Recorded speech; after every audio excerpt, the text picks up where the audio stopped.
What's up guys, Rampage here again bringing you today's question of the day. So for today's question I'm going to be asking you if you could have your own personal Elite Four, what would the members types be? Now for me, I'd have to say that my first Elite Four member's type would be Steel, then probably Psychic, then Fighting, and lastly would probably be Dragon. So yeah, that's my answer. Leave yours in the comments below and let's get started with the battle. What's up guys, Rampage here again, and today is actually my birthday, so I'm going to be presenting you guys with a battle. Wait, hold up. Today's my birthday, so why am I giving you battles? You should be giving me battles. just kidding. But it actually is my birthday and I am giving you this UU battle. It's against someone who goes by the name of MrSteveblazer that I found off of Smogan.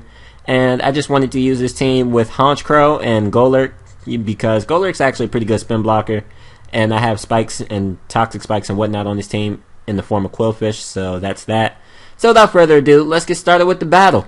So I'm actually going to lead off with my Golurk because my Golurk is my stealth rocker and I just want to go for stealth rocks ASAP. I see he has no spinner, so I am just going to go for these stealth rocks as he's also going to go for stealth rocks. Don't want to take a grass knot or anything, so I'm going to switch out into my Porygon 2. And watch what he does. He goes for the explosion. What? So he had to predict my switch. He had to have predicted my switch because he went for explosion. Who does that? Who goes for an explosion on the ghost type? He had to predict my switch.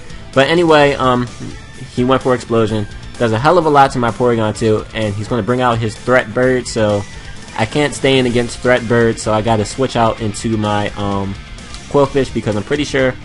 Well, I wasn't pretty sure he'd go for Superpower, but he could have went for Brave Bird to kill me. I don't know why he went for Superpower. But it works out for me because I get the Intimidate off, and now he can't do shit to me because he's at -1 attack. Well, actually -2 because of Superpower's attack drop. So now he's going to switch out into his Bronzong as I'm just going to go for a Waterfall. Fortunately for me, I do get a crit. And right here, I was thinking about going for the Taunt, but I figured that he wouldn't go for Stealth Rock since his A's off with his Stealth Rocker, so I thought he would just try to go for Psychic if it carried it, or Earthquake, but he actually goes for Reflect. So in hindsight, I should have went for Taunt because he wouldn't have had that screen up. Now I'm going to go for Taunt because I don't want him to get a light screen up, and he's just going to go for Gyro Ball. It's not going to do much to me at all because I do resist it and I'm pretty slow. So yeah, Quillfish takes Gyro Balls pretty easily, and since he went for Gyro Ball, that kind of tells me that he doesn't have Earthquake or anything to really hurt my Quillfish with. So I'm just going to go for another layer of spikes as he brings out his Porygon Z. And I'm not going to want to stay in against this thing, so I'm just going to switch out into my Golurk because I'm thinking he's just going to go for the Tri-Attack. And Golurk is a Ghost type, meaning it is immune to Tri-Attack. And that's that. So he's actually going to switch out into his Weavile now, as I believe I'm just going to go for the Earthquake because I'm bulky, so I'm pretty sure if his Porygon was carrying the Dark Pulse, I could take one and then just go for Earthquake, deal a lot of damage to it. But I forgot that the Reflect was up, and the Earthquake doesn't really do much to the Weavile. But I'm going to switch my Golurk out because it's at full health, and I'm thinking that this thing is just going to go for a Night Slash or an Ice Punch, which Quillfish can take either or pretty well. But he's actually going to go for Ice Shard, and it's not going to do anything to Quillfish because I resist. And he's going to go for an X-Scissor. Okay, X-Scissor? Really? Weavile? What year is this? Hello? But, I'm just going to be able to take out the Weavile with Waterfall. And that's a dead Weavile. Now he's going to go out into his Threat Bird, this Honchcrow. I'm just going to go out into my Porygon 2 as Death Water. I do know he's going to get a Moxie Boost, which is going to be unfortunate. But Porygon 2 is really not going to be much use to me anymore, so I can just let this thing die. And then go out into my Scarp Heracross, which does resist one of its stat moves, being Sucker Punch, so I can just finish that thing off with a close combat. But I should stop narrating ahead and wait till it actually happens. So now I'm going to bring out my Heracross, and he is going to go for the Sucker Punch. I do resist it, but it still does a nice chunk to me.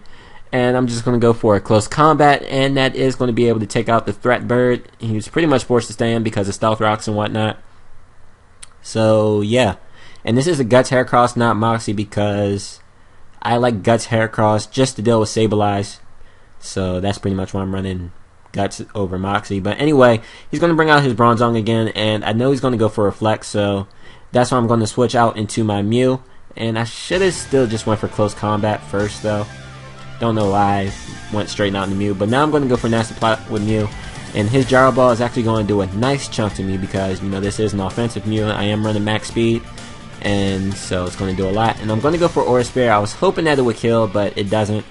And, you know, I guess that's what I get for running Aura Sphere over Fire Blast or Flamethrower. I don't know.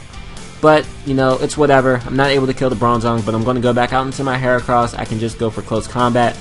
And I'm thinking that it should kill the Bronzong even with the Reflect up. And it does kill the Bronzong, so that's nice. And I believe all he has is one more guy, being this Rhyperior, which I'm not really threatened by because I do have my Quillfish, I do have Heracross, and I do have my Threat Bird, which all have super effective moves against this thing.